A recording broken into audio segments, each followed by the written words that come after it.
Baik para jemaah, Assalamualaikum warahmatullahi wabarakatuh.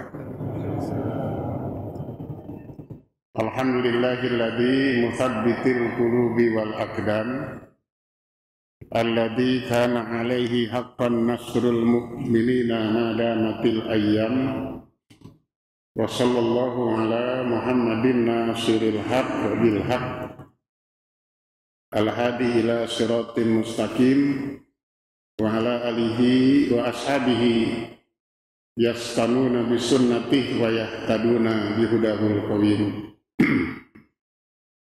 Wa ashhadu an la ilaha illallah wahdahu la syarika lah wa ashhadu anna Muhammadan abduhu wa rasuluhu la nabiyya ba'dah, amma ba'du.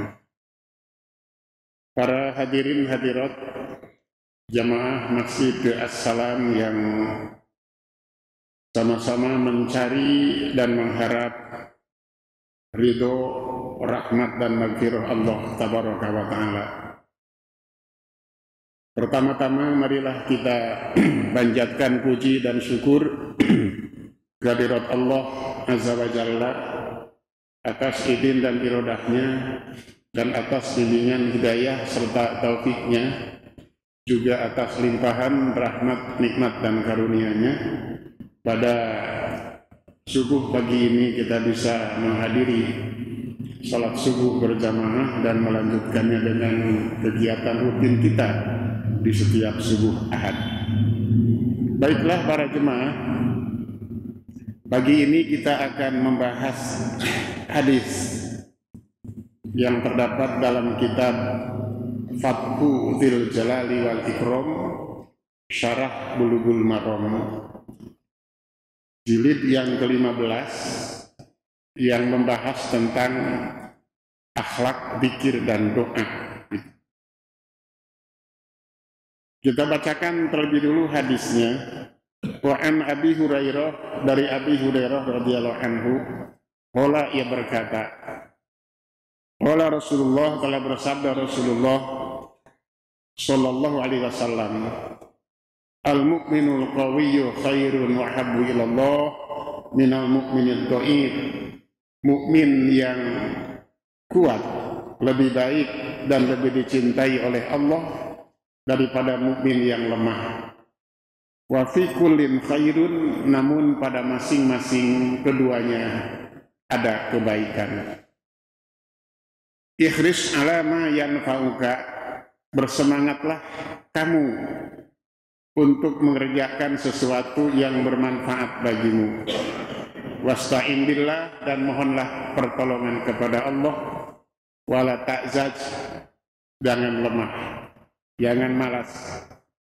Wa in asobaka syai'un fala takun, bila mana perkara buruk menimpamu, janganlah kau mengatakan lau anni fa'altu kana kada wa kada, kalau aku mengerjakan itu tentu hasilnya begini dan begitu.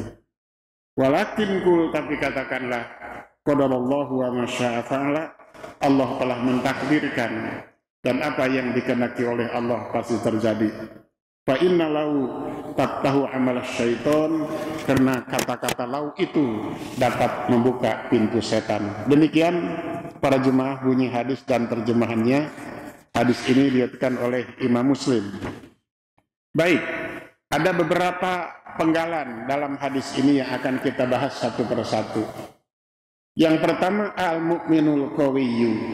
Al-mu'minul qawiyyu, mukmin yang kuat. Apakah yang dimaksud dengan mukmin yang kuat di sini? Kuat dalam pengertian umum para jemaah. Kuat segala-galanya, lahir batin, begitu. Menurut pensyarah kitab ini bahwa ai al-qawiyyu fi imanihi, mukmin yang kuat imannya. Bukan kuat fisiknya, bukan kuat hartanya, bukan kuat kekuasaannya dan lain sebagainya, tapi mukmin yang kuat imannya. Berbeda dengan kalimat ar-rajulul qawiyyu, seorang lelaki yang kuat, maka itu bisa mencakup segala kekuatan. Kata al-qawiyyu dalam hadis tadi menjadi sifat bagi mukmin yang kembali kepada mukmin itu sendiri, maka dapat dipahami di sini mukmin yang kuat imannya. Itu yang lebih baik dan lebih dicintai oleh Allah.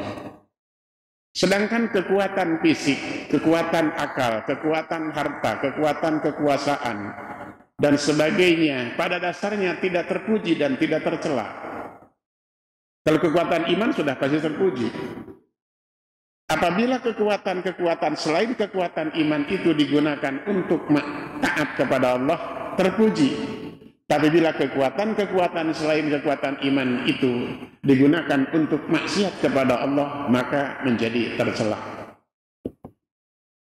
Nah, yang dimaksud dengan mukmin yang kuat imannya ini adalah al-qawiyyu imanu fi qalbihi.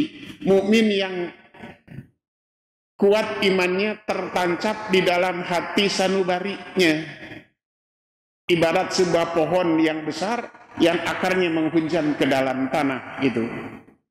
Nah, wa kullama qawiyul iman fil qalbi kathratil a'mal as-shalihah. Manakala iman itu kokoh kuat di dalam hati, maka akan muncul dari iman itu amal-amal soleh yang banyak. Kenapa? Sebab li'annal iman yahmilu sahibah anil hadi alal hadi. Karena iman itulah yang mendorong pemiliknya terus berada di atas jalan hidayah. Iman yang kuat itulah, atau mukmin yang kuat imannya itulah yang akan senantiasa berada di atas jalan hidayah, istiqomah dalam ibadah, baik ibadah yang bersifat hablum minallah atau hablum minannas, bukan hanya amalan-amalan wajib yang dikerjakan, tapi amalan-amalan sunnah pun dikerjakan pula. Ini yang menjadi sebab kenapa mukmin yang kuat imannya lebih baik dan lebih dicintai oleh Allah Ta'ala daripada mukmin yang lemah imannya. Semukmin yang lemah imannya, ya lemah pula amalnya, lemah pula semangatnya, lemah pula komitmennya terhadap Islam. Boleh jadi ia banyak mengabaikan perkara-perkara wajib, dan bisa juga dia sering terjerumus kepada perbuatan-perbuatan dosa dan maksiat. Demikian para jemaah. Namun demikian, supaya tidak timbul salah paham terhadap mukmin yang lemah imannya, Rasul mengatakan dalam hadis ini, yaitu wa fi kullin khairun, pada masing-masing keduanya ada kebaikan. Artinya pada mukmin yang kuat imannya ada kebaikan, dan pada mukmin yang lemah imannya juga ada kebaikan. Pertanyaannya, kebaikan apa yang ada pada seorang mukmin yang lemah imannya? Para jemaah, mukmin yang lemah imannya jauh lebih baik daripada orang kafir.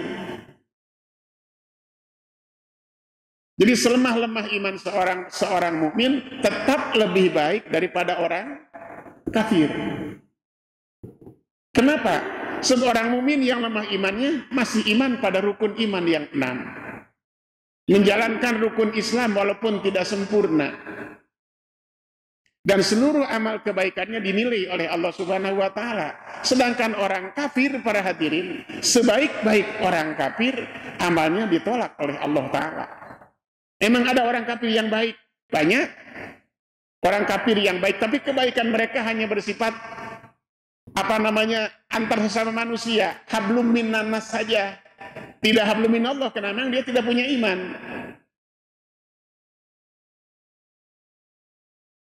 Maka seluruh amalnya ditolak. Dia orang kafir itu tidak iman kepada Allah, atau tidak mengimani rukun iman, rukun Islam, tapi melakukan kebaikan. Hanya saja kebaikan-kebaikan sebagus dan sebanyak apapun ditolak oleh Allah Subhanahu wa Ta'ala. Kita bisa membacanya di surat Ibrahim ayat 18. A'udzubillahi minasyaitonirrajim.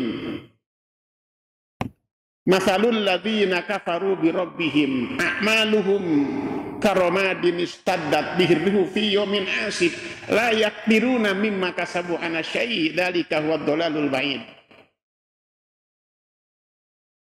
Perumpamaan orang-orang yang ingkar kepada Rabb-nya, yang kufur kepada Allah Subhanahu wa Ta'ala, amal perbuatan mereka ibarat debu yang ditiup oleh angin yang kencang pada satu hari yang berangin kencang, sehingga mereka tidak mendapatkan apa-apa dari perbuatannya itu.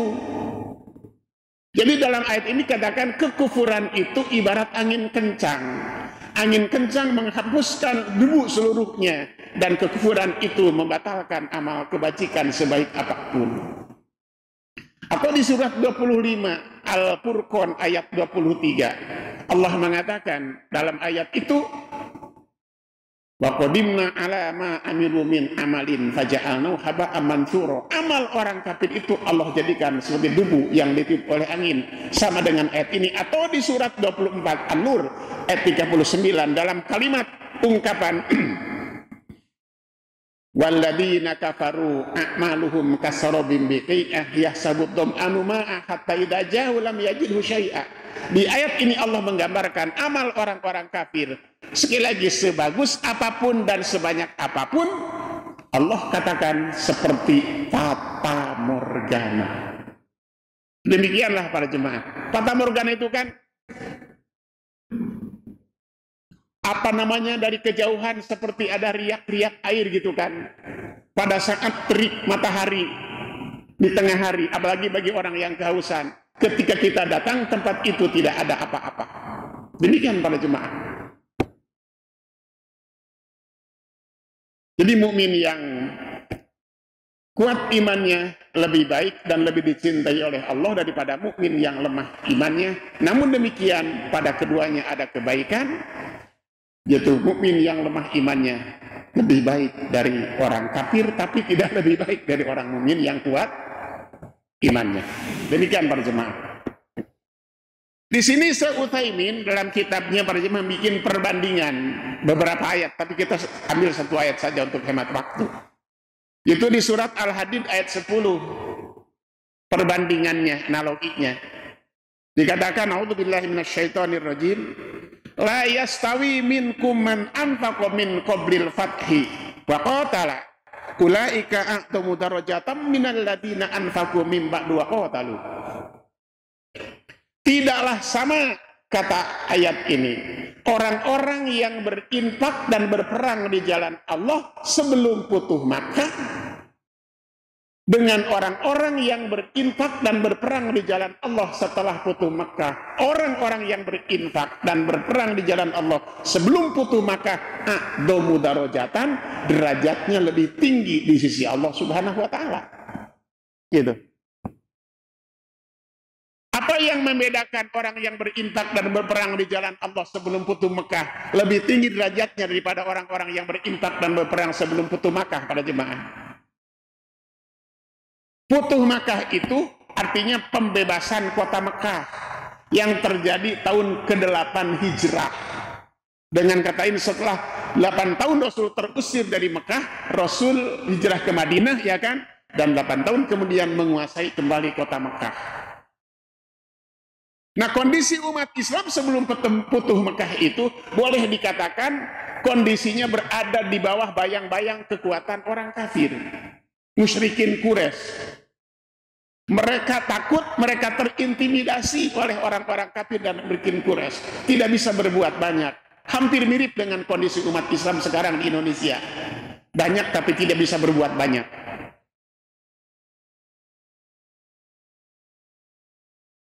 Nah, sehingga orang-orang yang berinfak dan berperang untuk kejayaan Islam, kemuliaan Islam, kehormatan Islam dan kaum muslimin sebelum Futuh Makkah itu lebih hebat derajatnya di sisi Allah. Karena keikhlasan mereka berinfak dan berperang demi kekuatan Islam, sehingga boleh kita katakan sekiranya tidak ada orang-orang yang ikhlas berinfak dan berperang demi kejayaan Islam, tidak akan terjadi Futuh Makkah. Nah, sedangkan setelah Futuh Makkah kondisinya berbalik 180 derajat. Bukan orang mukmin lagi yang takut, tapi orang kafir yang takut, sehingga kondisi umat Islam menjadi lega, leluasa. Gitu. Sehingga yang berinfak dan berperang setelah itu lebih ringan kondisinya dibandingkan dengan sebelum Futuh Makkah. Tapi kata ayat ini, wa kullu wa'adallahu husna, kepada masing-masing mereka, baik yang berinfak dan berperang sebelum Futuh Makkah atau setelah Futuh Makkah, kami janjikan, kami siapkan bagi mereka kebaikan. Demikian para jemaah. Nah, dari penggalan hadis al-mu'minul qawiyyu khairun wa habbu ilallah minal mu'minid dhaif, ini kita juga dapat pelajaran berharga bahwa sesungguhnya keimanan setiap orang itu berbeda-beda. Kadar iman setiap musim itu tidak sama para jemaah. Kita yang hadir di sini misalnya, apakah sama kadar imannya? Wallahu a'lam. Pasti berbeda-beda, cuma persoalannya kita tidak tahu kadar iman orang lain. Jangankan kadar iman orang lain, kita sendiri tidak akan pernah tahu kadar iman kita.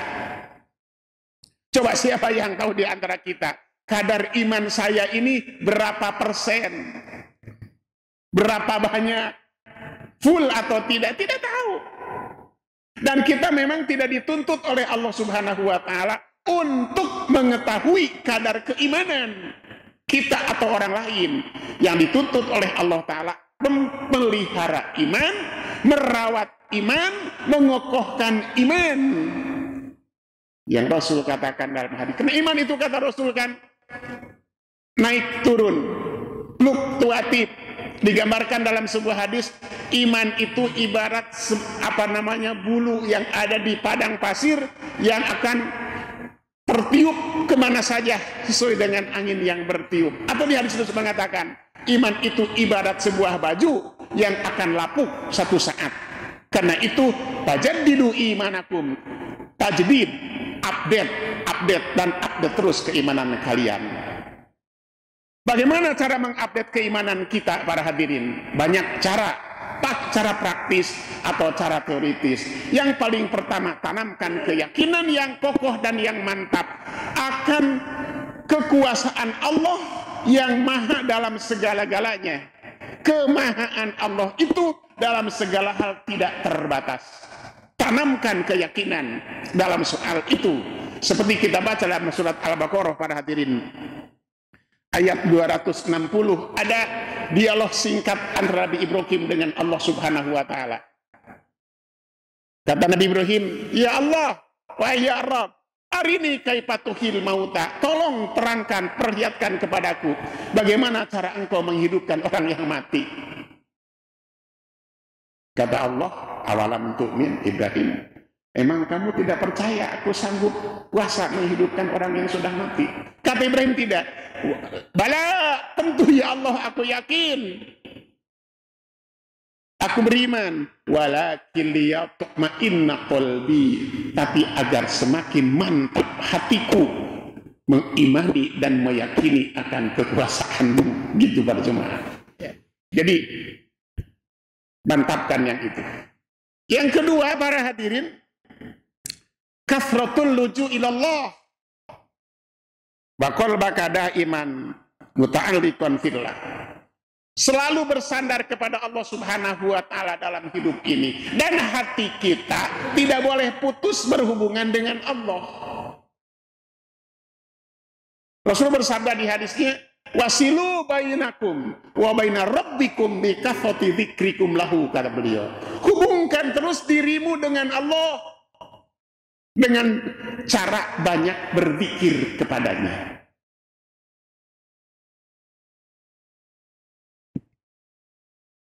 Usahakan senantiasa menghadirkan Allah dalam diri kita, dalam hati kita. Kan salah satu makna takwa juga menghadirkan Allah dalam diri kita. Dan Rasul bersabda kepada Mu'adz bin Jabal ketika mau diutus ke Yaman untuk berdakwah, kata Rasul, "Ittaqillah haitsuma kunta." Bertakwalah pada Allah, wahai Mu'adz, dan umat Islam dimanapun kau berada. Jangan putus hubungan kita dengan Allah, terus hati kita nyantel dengan Allah Subhanahu wa Ta'ala. Hadirkan Allah dalam diri kita. Tapi bukan dalam pengertian Allah bersenyawa, bersatu, manunggaling kaula Gusti dengan, kalau bukan itu yang dimaksud. Bukan seperti kata al-halaj atau sesuatu benar, bukan ya kan. Allah itu menyatu dalam diri saya, sehingga kalau Anda ingin melihat Allah, lihatlah diri saya, bukan begitu. Iya, demikian para jemaah. Bagian yang pertama. Mukmin yang baik, mukmin yang kuat imannya, lebih baik dan lebih dicintai oleh Allah daripada mukmin yang lemah imannya. Berikutnya kata hadis tadi, ihris ala ma yanfa'uka. Bersemangatlah kamu, kata Rasul. Bersungguh-sungguhlah kamu untuk meraih sesuatu yang bermanfaat bagimu. Gitu. Baik dalam urusan agama maupun dalam urusan dunia. Kerja keras, semangat, sungguh-sungguh untuk meraih apapun yang bermanfaat bagi kita dalam urusan agama atau urusan dunia. Karena kan perbuatan itu ada 3 kategori para hadirin. 1, perbuatan yang mendatangkan manfaat. 2, perbuatan yang mendatangkan mudorot. 3, perbuatan yang tidak mendatangkan manfaat dan mudorot, yang mubah gitu. Nah, yang dituntut oleh Rasul kepada kita, bekerja keras, semangat dan sungguh-sungguh untuk melakukan perbuatan-perbuatan yang mendatangkan manfaat bagi kita. Dan haram hukumnya bersungguh-sungguh, bersemangat melakukan perbuatan yang mendatangkan mudarat bagi kita. Tidak ada perintah dan larangan mengerjakan perbuatan yang tidak mendatangkan manfaat ataupun mudarat. Urusan agama atau urusan dunia, sekali lagi. Urusan dunia agama misalnya apa? Banyak sekali. Antara lain ada 2 urusan agama itu. 1, ilmu nafi, ilmu yang bermanfaat. 2, amalun solih, amal soleh. Itu dalam urusan agama. Ilmu nafi ada 3. 1, Al-Quran. 2, As-Sunnah. 3, fikih. Itu yang harus kita usahakan dengan sungguh-sungguh, semangat dan terus-menerus mengkaji, mempelajari Quran, Sunnah, dan fikih. Yang kedua, amal soleh. Amal soleh itu yang paling pokok yang harus dipenuhi ada 2. 1, ikhlas niatnya karena Allah dan tujuannya ingin mencari ridho Allah. Yang kedua, benar pola operasionalnya, benar tata laksananya, sesuai dengan contoh dan tuntunan Rasulullah SAW. Misalnya apa? Misalnya sekarang sudah dekat nih waktu kurban, bab kurban. Niatnya kurban itu harus karena Allah. Tujuannya untuk mencari ridho Allah. Dalam surat Al-Hajj dikatakan, la yanalallaha luhumuha wala dima'uha walakin yanalut taqwa minkum. Yang sampai kepada Allah dari kurban yang kepotong itu bukan darahnya, bukan dagingnya, bukan apa-apanya, tapi takwa kalian. Itu. Nah, diatur oleh syariat tata laksananya seperti apa. 1, hewannya yang harus dikurbankan itu ditentukan, dan para ulama telah sepakat dalam soal ini, yaitu 1 unta. 1 unta boleh untuk 10 orang maksimal. Kalau unta nggak punya spesies, ya kan. 2, sapi dan sejenisnya seperti kerbau. 1 ekor sapi boleh untuk 7 orang. Boleh juga sendirian atau bahkan sendiri boleh. 1 ekor, 3 ekor. Nabi pernah berkurban dengan 100 ekor unta. Yang ketiga, kambing atau domba. Itu saja. Tidak boleh dengan kuda. Tidak boleh dengan apalagi namanya kijang atau rusa, ya. Sebab itu bukan an'am, itu binatang buruan. Nggak boleh berkurban dengan kijang. Apalagi kijang Innova gitu. Iya, yang Innova kurban. Itu maka kasih ustaz saja buat dakwah kijang Innova. Iya. Nah itu, terus hewan apa namanya, umurnya disebutkan umur unta, umur sapi, umur kambing. Tidak boleh yang tua, tidak boleh terlalu muda. Harus yang gemuk, tidak boleh yang kurus. Harus sehat, tidak boleh sakit, tidak boleh cacat.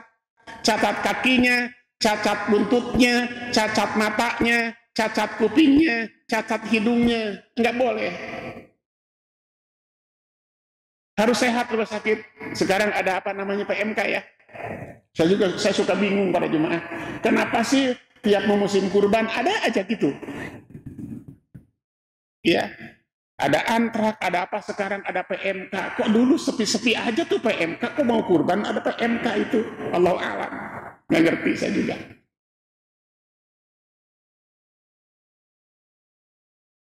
Kemudian waktu menyembelihnya kapan? Harus tanggal 10 setelah sholat id. Walaupun tanggal 10 kalau sebelum sholat id tidak sah. Dan yang berkurbannya harus individu, bukan lembaga. Nggak boleh atas nama yayasan anu, atas nama PT anu, perusahaan anu, departemen anu, nggak bisa. Sebab itu lembaga. Yang diperintahkan itu muslim, individu muslim, bukan lembaga. Gitu. Misalnya yayasan Assalam, kurban 5 ekor sapi, tidak boleh atas nama yayasan, atas nama orang-orang pengurus yayasan itu harus atas nama individu. Atau kan suka ada aja kedengaran gitu kan, Pak Menteri apa namanya itu sumbangan kurban dari pemerintah. Bukan sumbangan, kurban mah kurban, yang bilang sumbangan. Pak Menteri nyumbang. Nah, kalau di Pak Menteri halal boleh, tapi uangnya jangan uang apa namanya itu APBN, ya kan, gitu. Kalau atas nama departemen tidak boleh. Nah, itu ketentuannya. Kalau ketentuan terpenuhi, nah itu sah pada jemaah, ya. Nah, itu ilmu apa namanya perkara agama. Perkara dunia banyak banget. Salah satunya mencari rizki yang diwajibkan oleh Allah kepada setiap kaum lelaki, kaum suami, para suami, kata Al-Quran, liyunfik dzu sa'atin min sa'ati, hendaklah para suami berusaha memberi nafkah kepada istrinya sesuai dengan kemampuannya. Di ayat lain, para suami wajib memberi makan, memberi pakaian, dan menyiapkan tempat tinggal untuk istri-istrinya atau istrinya itu, ya. Kalau Quran kan istri, selalu istri-istri. Hadis juga istri-istri, tidak istri gitu, ya. Walaupun kenyataannya cuma satu istri saja. Nah, dalam mencari nafkah itu ada 4 hal yang harus dipenuhi para jemaah agar rezekinya berkah. 1, rezeki yang dicari harus halal. 2, cara mencarinya harus halal. 3, setelah didapat jangan dinikmati sendiri, sebagian disedekahkan. Yang 4-nya disyukuri. Saya ulangi, rezeki yang dicari harus halal, cara mencarinya harus halal, setelah didapat jangan dinikmati sendiri, sedekahkan sebagian pada orang lain. Yang 4, jangan lupa bersyukur kepada Allah Azza wa Jalla. Insya Allah berkah. Nah, itu dunia dan agama dan dunia. Sekarang timbul pertanyaan, kalau ada urusan agama dan perkara dunia bertemu dalam satu waktu, mana yang didahulukan? Misalnya ada biasa taklim di masjid ini setiap Ahad setelah sholat subuh. Antara jogging dan ngaji, mana yang didahulukan? Ngaji dulu, jogging mah habis ngaji, gitu. Itu perkara dunia dan perkara agama bertabrakan dalam satu waktu, agama dahulukan. Karena Rasul mengatakan, siapa yang menjadikan akhirat atau agama sebagai tujuan utamanya, Allah Subhanahu wa Ta'ala akan berikan kepada dia, dan Allah akan datangkan pada dia dunia menjadi hina di hadapannya. Dan siapa yang menjadikan dunia sebagai tujuan utamanya, Allah akan cerai beraikan urusannya, dan ia hanya akan mendapat dunia sebatas apa yang ditetapkan oleh Allah Subhanahu wa Ta'ala. Kedua, kalau ada urusan agama bertemu dalam satu waktu, di sini kita harus paham fikih prioritas. Misalnya begini para jemaah,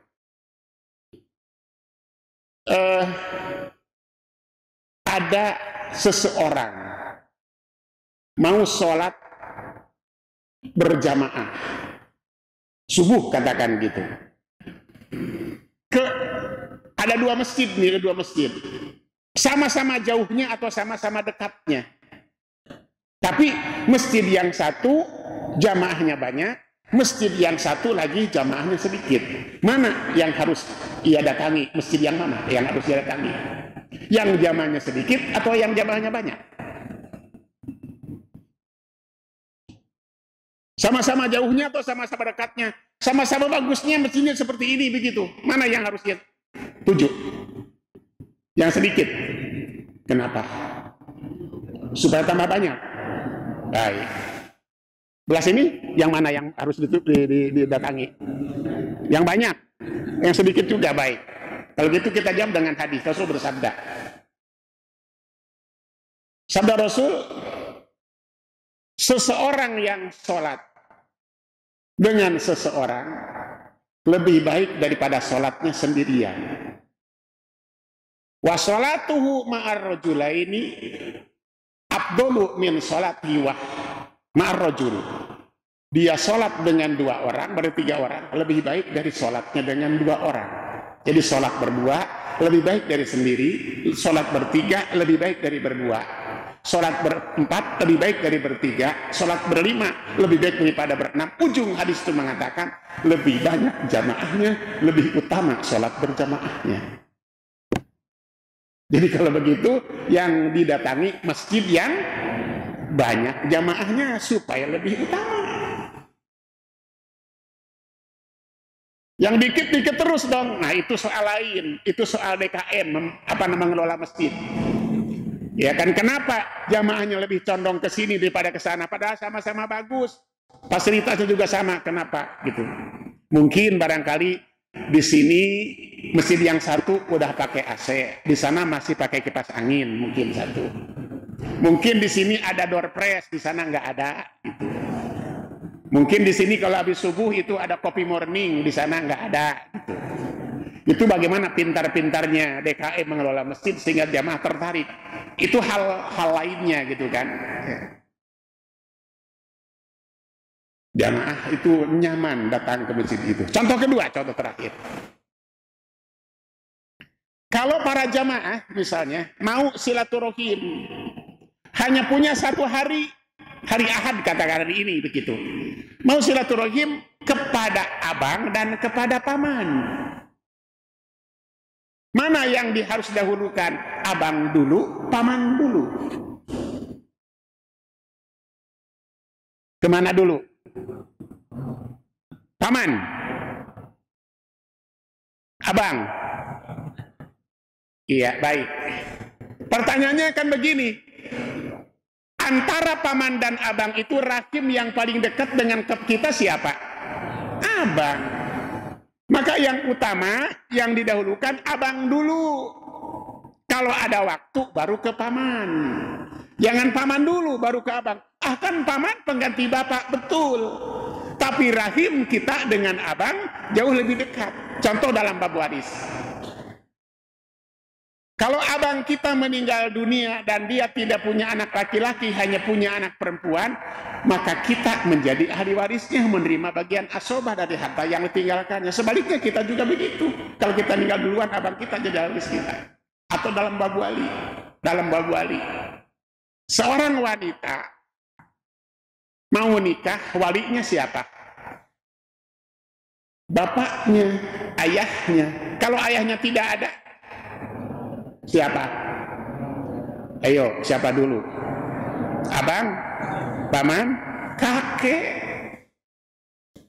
Kalau bapaknya nggak ada, kakeknya ada, kakeknya dulu.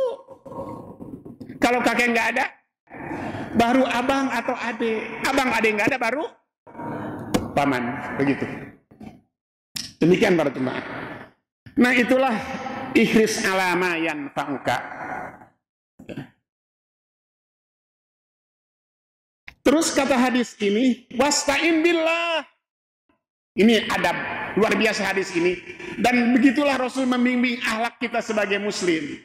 Dalam mengejar dengan sungguh-sungguh apa yang bermanfaat bagi kita itu, jangan lupa kata Rasul, mintalah tolong kepada Allah.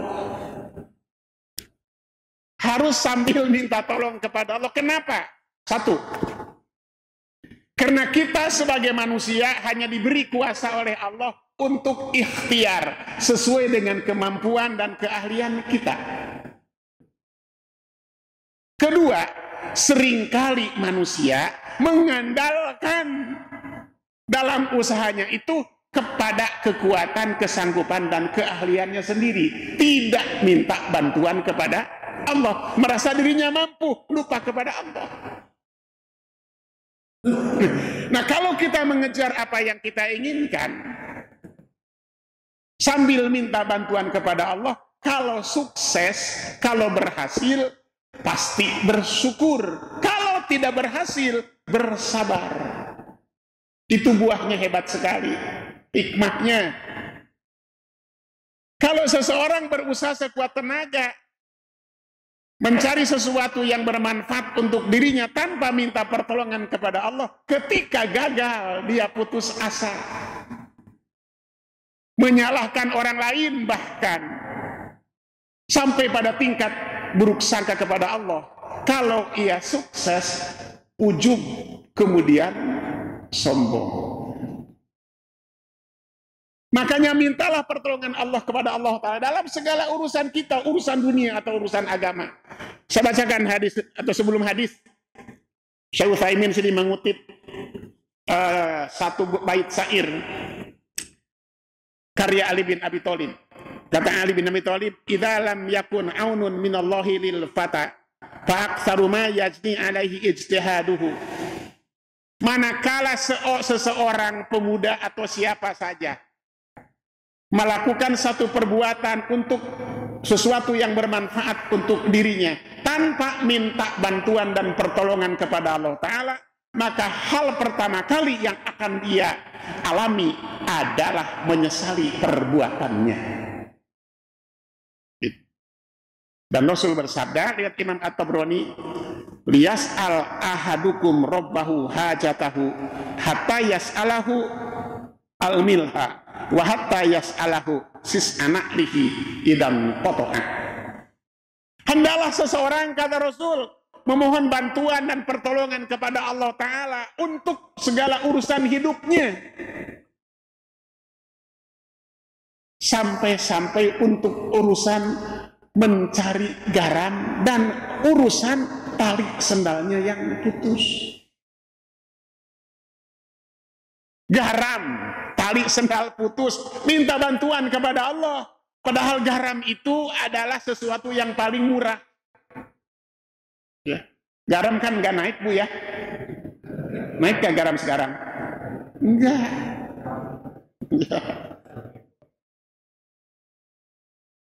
Kalau ibu masak di rumah, kehabisan garam, berani minta sama tetangga? Ya kan? Masa kehabisan garam nih? Ya. Tapi kalau tetangga makan, masak gulai kaki kambing, kaki sapi, nggak berani minta garam murah. Tali sendal putus, minta pada Allah. Maksudnya, sekecil dan serendah apapun urusan yang akan kita lakukan, jangan lupa minta bantuan kepada Allah. Sebab Allah lah yang akan berikan pertolongan dan kesuksesan dalam hidup ini. Apalagi urusan yang besar. Yang kecil saja sekedar tali sendal putus, minta tolong kepada Allah. Apalagi urusan yang besar. Cobalah minta kepada Allah untuk urusan minyak goreng agar turun harganya. Misalnya gitu ya. Jangan pakai akal melulu dan janji-janji melulu. Nanti 3 minggu lagi akan turun, 2 minggu lagi akan turun. Sampai sekarang kagak turun-turun.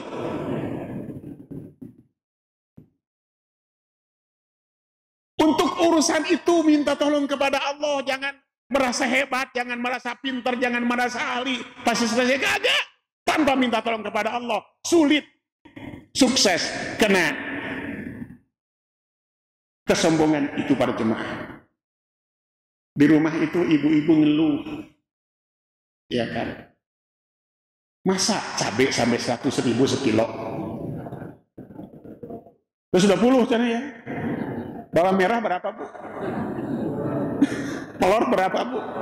Nah, untuk urusan itu jangan dikelola pakai kemampuan saja, tapi minta tolong kepada Allah. Pasti Allah menolong kita. Kenapa sih malu minta tolong kepada Allah? Kenapa sih gengsi minta tolong kepada Allah? Kenapa takut dibilang radikal kalau minta tolong pada Allah? Itu. Wasta'in billah. Mintalah pertolongan kepada Allah. Kita ambil contoh ya dalam Al-Quran. Surat Ali Imran 173 dan surat At-Taubah 35. Coba perhatikan dengan cermat di situ. Ali Imran 173 terkait dengan peristiwa Perang Badar. Perang Badar itu pasukan umat Islam berapa? 300-an lebih dikit. Pasukan kafir berapa? 1000 lebih.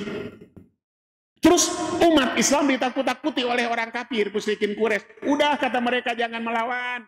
Kamu nyerah saja, kamu pasti kalah. Kasihkan kamu sedikit, kata mereka. Ditakut-takuti. Fazadahum imana. Iman orang beriman, tentara mukmin semakin kuat. Lalu orang mukmin, prajurit muslim mengatakan, hasbunallah wa ni'mal wakil. Cukup bagi kami Allah sebagai sebaik-baik pelindung. Kami tidak takut dengan jumlah pasukan kalian yang banyak, dengan barisan pasukan kalian yang panjang, dengan alat senjata kalian yang lengkap. Tidak takut, kami punya Allah. Gitu kata pasukan muslim. Apa yang terjadi endingnya? Bayangkan 300 lebih sedikit mengalahkan 3000. Bahkan ada yang ditawan. Abu Jahal juga Qaib waktu itu. Lalu perhatikan dalam perang Hunain di surat At-Taubah ayat 25. Ketika perang Hunain itu pasukan muslim banyak banget, barisannya panjang sekali, alat senjata juga lengkap. Lalu muncul dalam hati setiap prajurit, kata mereka, ya perang sekarang mah cemen. Musuh sebentar juga kita luluh lantakan. Lihat pasukan kita banyak sekali. Lalu apa yang terjadi? Ketika mereka diserbu musuh di waktu subuh, kocar kacir lari tunggang langgang ke belakang. Kata Allah, wa daqat 'alaikumul ardu bima rahubat tsumma wallaytum mudbirin. Bumi yang luas itu kalian rasakan sempit dan kalian lari ke belakang tunggang langgang karena lupa kepada Allah. Saya yakin jika seluruh rakyat di negeri ini yang mayoritas muslim dan seluruh pejabat di negeri ini yang mayoritas muslim, semuanya dalam menyelesaikan urusan bangsa dan negara ini memohon kepada Allah Subhanahu wa taala, insya Allah rakyat akan makmur.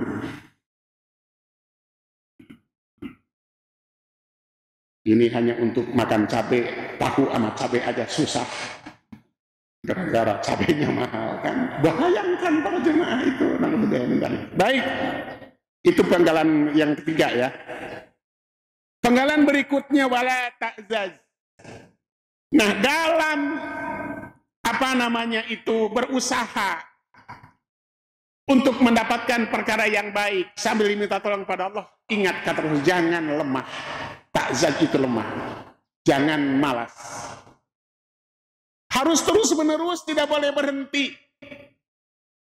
Tidak boleh berhenti. Selama hayat dikandung badan, selama kita punya kemampuan, selama akal kita masih kuat, walaupun fisik sudah lemah, jangan berhenti bekerja dan berusaha mendapatkan sesuatu yang bermanfaat bagi kita dalam arti ibadah kepada Allah Ta'ala. Sampai akhir hayat kita. Di surat 15, surat Al-Hijr, ayat terakhir, ayat 99, Allah berfirman, wa'budu rabbaka hatta ya'tiyakal yaqin. Beribadalah kamu kepada Rabbu terus menerus sampai ajal datang kepadamu. Sampai ajal tiba, para hadirin. Ibadah itu, mencari yang bermanfaat itu, tidak boleh lemah, tidak boleh malas. Yakini apabila ibadah kita mencari manfaat terus-menerus sampai mati, niscaya kita akan mati dalam kondisi husnul khotimah. Demikian. Bagian akhir dari hadis ini, jika sesuatu perkara buruk menimpamu, jangan sekali-kali mengatakan, coba andai kata begitu, andai kata begini. Pasti hasilnya tidak begitu, tidak begini, begitu. Inilah luar biasa. Rasul mengajarkan kepada kita dalam berakhlak dan berperilaku, khususnya kepada Allah Azza wa Jalla. Kan begini para jemaah. Usaha untuk mendapatkan sesuatu yang bermanfaat itu tidak selalu berhasil. Harapan tidak selalu sesuai dengan kenyataan.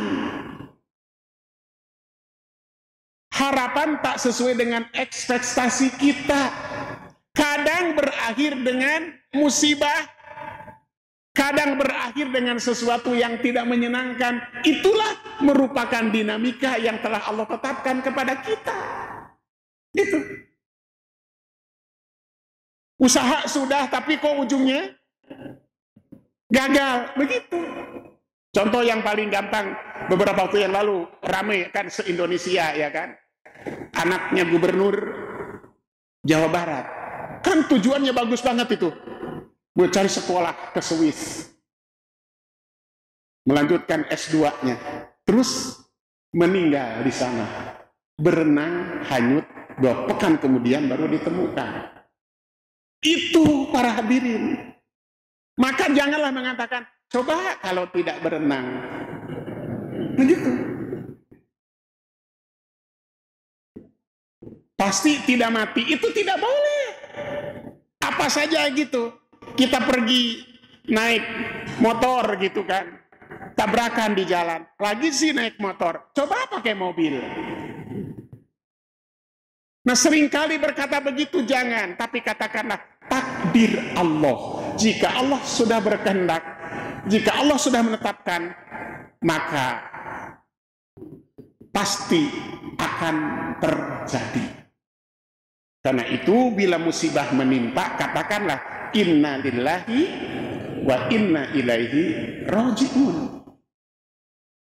Itu adab seorang muslim dalam menghadapi musibah, akhlak seorang muslim. Jangan mengatakan andai kata, andai kata, andai kata. Sekalimat andai kata tadi itu menolak takdir. Nggak boleh. Kadang-kadang kan suka nyalin orang, gara-gara dia sih itu. Para hadirin, sudah 50.000 tahun sebelum diciptakan, sudah ada catatannya di Lauhul Mahfuz, itu harus kita yakini. Dan harus kita pahami juga bahwa setiap perkara buruk yang menimpa kita, jangan kita pahami dari satu sisi saja. Di balik musibah itu ada hikmah. Hikmahnya bisa dohir, bisa batin. Lihat Al-Baqarah 216. Di situ Allah berfirman, boleh jadi kamu sangat membenci sesuatu, pada apa yang kamu benci itu amat baik bagimu, dan boleh jadi kamu sangat mencintai sesuatu, dan apa yang kamu cintai itu amat buruk bagimu. Perhatikan ujung ayat itu dikunci dengan imbuhan, wallahu ya'lamu wa antum la ta'lamun. Allah yang maha tahu tentang apa yang terbaik bagimu, sedang kamu tidak tahu. Anaknya meninggal, telat datangnya ke rumah sakit, di jalan macet. Gara-gara macet sih, gara-gara telat, jadi nggak tertolong. Emang sudah begitu ketentuannya.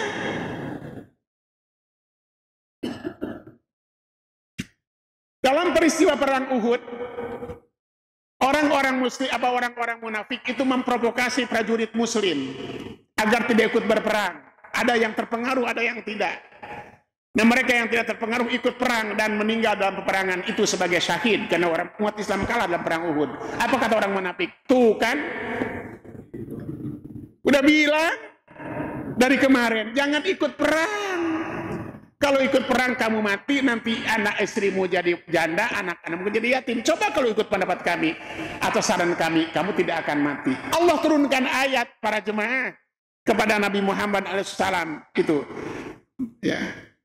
Di dalam surat apa namanya Ali Imran, ya, surat Ali Imran, benar. Allah berfirman begini, Bila seseorang sudah ditentukan oleh Allah kematiannya, maka ia akan keluar dari rumahnya untuk menuju kematiannya. Itu. Jadi bila Allah telah tetapkan kematiannya, maka dia akan keluar menuju kematiannya. Bila Allah telah tetapkan bagi dia musibah, maka ia akan keluar untuk menemui musibahnya itu. Dan kata Al-Quran, jika Allah akan berikan sesuatu kebaikan pada hambanya, tidak ada yang bisa menghalanginya. Dan jika Allah hendak menimpakan keburukan pada hambanya, tidak ada orang yang bisa menggagalkannya. Katakanlah, Allah telah mentakdirkan. Jangan mengatakan andai kata. Sebab ujung hadis mengatakan kata-kata andai kata itu akan membuka pintu setan masuk dalam hati, pikiran dan jiwa kita untuk kemudian tidak menerima takdir itu, dan dosa hukumnya kalau kita menolak dan mengingkari takdir dari Allah Subhanahu wa taala. Demikianlah para jemaah kajian hadis kita pada pagi hari ini. Insya Allah di kesempatan yang akan datang kita akan kaji hadis yang lainnya. Demikian tuntunan yang sangat luar biasa dari Rasul kita yang mulia tentang bagaimana kita harus bersikap dan berakhlak dalam kehidupan sehari-hari. Kurang lebihnya mohon maaf, aku lupa lihat. Assalamualaikum warahmatullahi wabarakatuh.